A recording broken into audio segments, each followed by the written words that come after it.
साथियों नमस्कार। बहुत स्वागत है हमारे इस चैनल में। दोस्तों इस वीडियो के अंदर अभी हम लोगों के लूसेंट सामान्य ज्ञान इससे रिलेटेड टॉप 40 क्वेश्चन देखने वाले हैं, जो कि आपके आने वाले exams railway, NTPC, group D, SSC और दिल्ली पुलिस के लिए काफ़ी इम्पोर्टेंट है। तो आप इस वीडियो को बहुत ध्यान से लास्ट तक देखिए।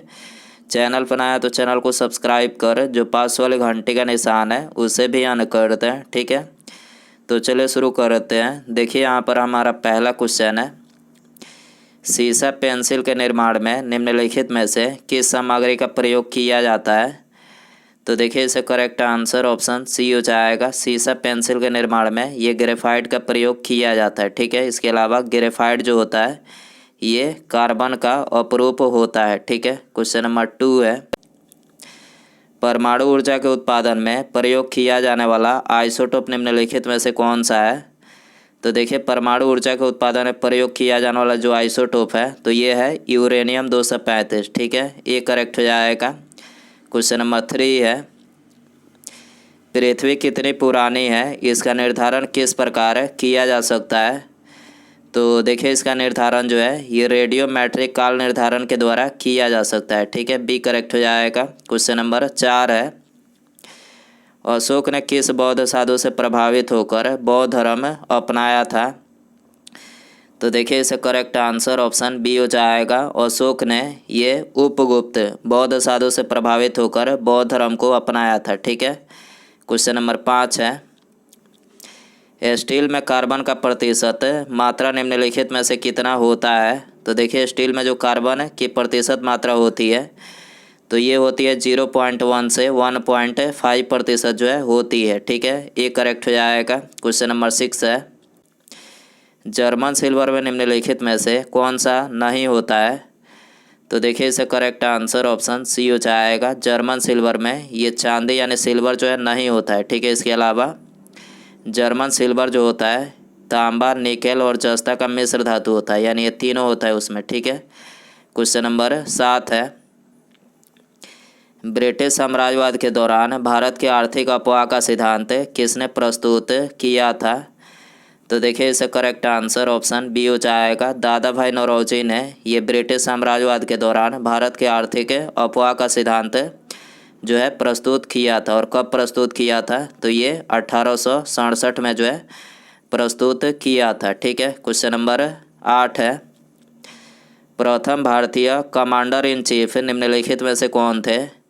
तो देखिए प्रथम भारतीय कमांडर इन चीफ जो थे ये थे जनरल KM करियप्पा थे, ठीक है। इसके अलावा प्रथम फील्ड मार्शल कौन थे। तो देखिए प्रथम जो फील्ड मार्शल थे तो ये थे मानेक शाह, ठीक है। मानेक शाह जो थे ये प्रथम फील्ड मार्शल थे, ठीक है। क्वेश्चन नंबर 9 है, कंप्यूटर वायरस एक प्रकार का होता है। तो देखिए कंप्यूटर वायरस जो होता है तो ये एक विशेष प्रकार का कंप्यूटर प्रोग्राम होता है। क्या होता है, कंप्यूटर वायरस जो होता है तो ये एक विशेष प्रकार का कंप्यूटर प्रोग्राम होता है, ठीक है। क्वेश्चन नंबर 10 है, भारत की तटरेखा की लंबाई निम्नलिखित में से कितने किलोमीटर है।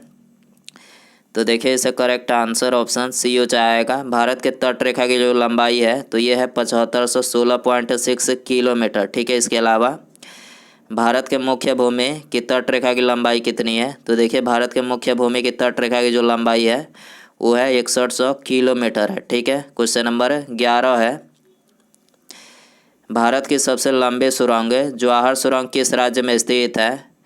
तो देखिए भारत के सबसे लंबे सुरंग जवाहर सुरंग जो है ये जम्मू और कश्मीर राज्य में स्थित है, ठीक है। इसके अलावा जवाहर सुरंग को जो है ये बनिहाल सुरंग के नाम से भी जाना जाता है, ठीक है। क्वेश्चन नंबर 12 है, क्षेत्रफल की दृष्टि से निम्नलिखित में से सबसे छोटा संसदीय निर्वाचन क्षेत्र निम्नलिखित में से कौन सा है। तो देखिए इसे करेक्ट आंसर ऑप्शन ए हो जाएगा। चांदनी चौक दिल्ली जो है ये क्षेत्रफल की दृष्टि से सबसे छोटा संसदीय निर्वाचन क्षेत्र है, ठीक है। इसका क्षेत्रफल कितना है। तो देखिए इसका जो क्षेत्रफल है वो है 10 किलोमीटर स्क्वायर, ठीक है। क्वेश्चन नंबर 13 है, पुस्तक टू लाइव्स के लेखक निम्नलिखित में से कौन है। तो देखिए पुस्तक टू लाइव जो है ये विक्रम सेठ के द्वारा लिखा गया है, ठीक है। ये करेक्ट हो जाएगा। क्वेश्चन नंबर 14 है, रक्त में प्रतिस्कंदक पदार्थ निम्नलिखित में से कौन सा है? तो देखिए रक्त में प्रतिस्कंदक जो पदार्थ है वो है हीपैरिन। ठीक है, बी करेक्ट हो जाएगा। क्वेश्चन नंबर 15 है, ऑटोमोबाइल वाहनों द्वारा निष्कासित मुख्य नुकसानदेह गैस जिससे वायु प्रदूषण होता है निम्नलिखित में से कौन सी होती है?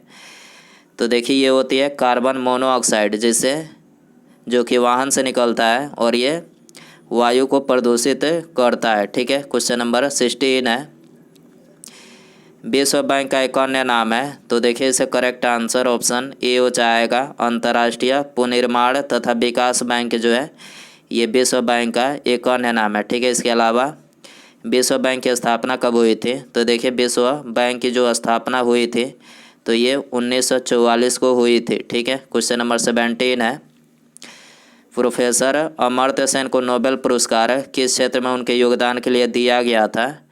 तो देखिए प्रोफेसर अमर्त्य सेन को जो नोबेल पुरस्कार दिया गया था तो ये कल्याणकारी अर्थशास्त्र में उनके योगदान के लिए दिया गया था। ठीक है, बी करेक्ट हो जाएगा। क्वेश्चन नंबर 18 है, भारत के राष्ट्रपति के पास आपात अधिकार निम्नलिखित में से कितने प्रकार के हैं? तो देखिए भारत के राष्ट्रपति के पास ये 3 प्रकार के आपात अधिकार है। ठीक है, पहला राष्ट्रीय आपात, दूसरा वित्तीय आपात और तीसरा जो है ये राज्य संवैधानिक आपात। ठीक है, यानी ये 3 प्रकार के आपात जो है ये भारत के राष्ट्रपति के पास निहित है। ठीक है, क्वेश्चन नंबर 19 है, भारत रत्न निम्नलिखित में से किसके द्वारा दिया जाता है? तो देखिए जो भारत रत्न दिया जाता है तो ये राष्ट्रपति के द्वारा दिया जाता है। ठीक है, बी करेक्ट हो जाएगा। क्वेश्चन नंबर 20 है, संपत्ति के अधिकार को मौलिक अधिकारों की सूची से किसके शासनकाल के दौरान हटाया गया था?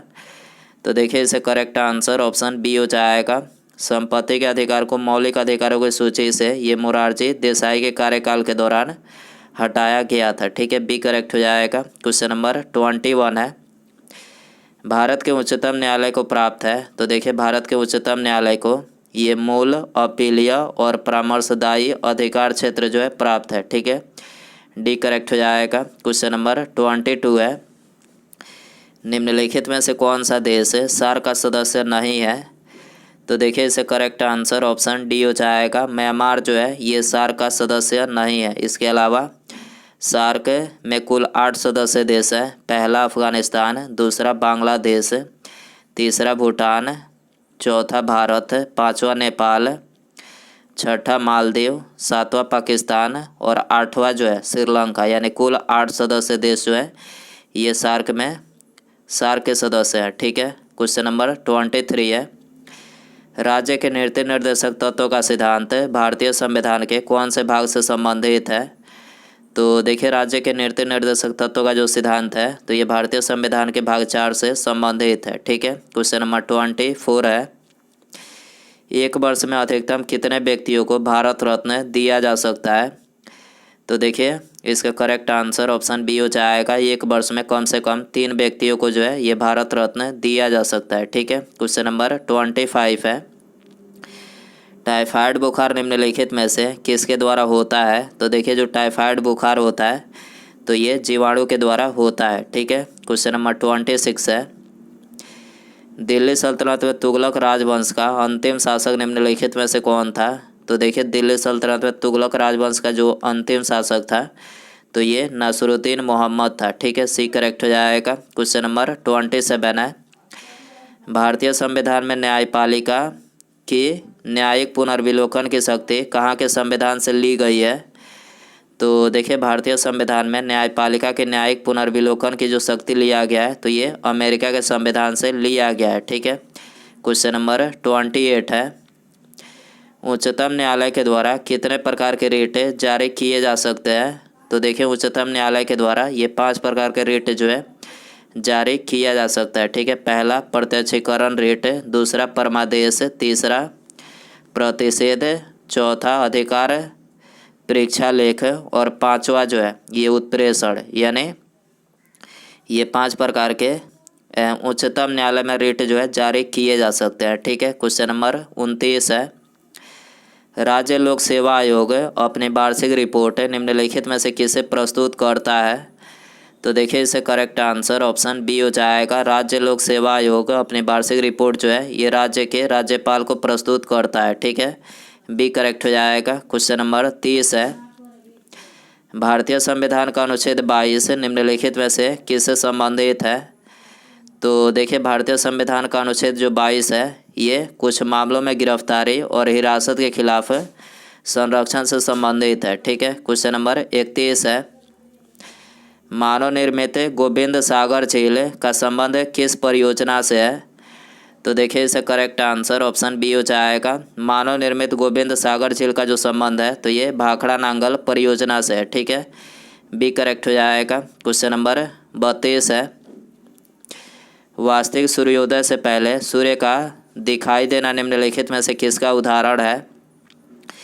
तो देखिए वास्तविक सूर्योदय से पहले सूर्य का दिखाई देना जो है ये अपवर्तन का उदाहरण है। ठीक है, बी करेक्ट हो जाएगा। क्वेश्चन नंबर 33 है, बेरोजगारी से संबंधित आंकड़े निम्नलिखित में से कौन सी संस्था जारी करती है? तो देखिए बेरोजगारी से संबंधित आंकड़े जो है ये राष्ट्रीय प्रतिदर्श सर्वेक्षण कार्यालय जो है ये आंकड़े जारी करती है। ठीक है, क्वेश्चन नंबर 34 है, गाय के दूध का पीला रंग किसकी उपस्थिति के कारण होता है? तो देखिए गाय के दूध का जो पीला रंग होता है तो ये कैरोटीन के उपस्थिति के कारण होता है। ठीक है, इसके अलावा गाय जो है ये किस देश का राष्ट्रीय पशु है? तो देखिए गाय जो है ये नेपाल का राष्ट्रीय पशु है। ठीक है, क्वेश्चन नंबर 35 है, सुरक्षित भंडारण हेतु खदानों में नमी की मात्रा कितनी होनी चाहिए? तो देखिए सुरक्षित भंडारण हेतु खदानों में जो नमी की मात्रा होनी चाहिए तो ये 14% जो है होनी चाहिए। ठीक है, ये करेक्ट हो जाएगा। क्वेश्चन नंबर 36 है, एक क्रिकेट खिलाड़ी गेंद को पकड़ते समय अपने हाथ को नीचे कर लेता है, ऐसे उसे चोट लगने से बचाता है, यह कौन सा सिद्धांत है?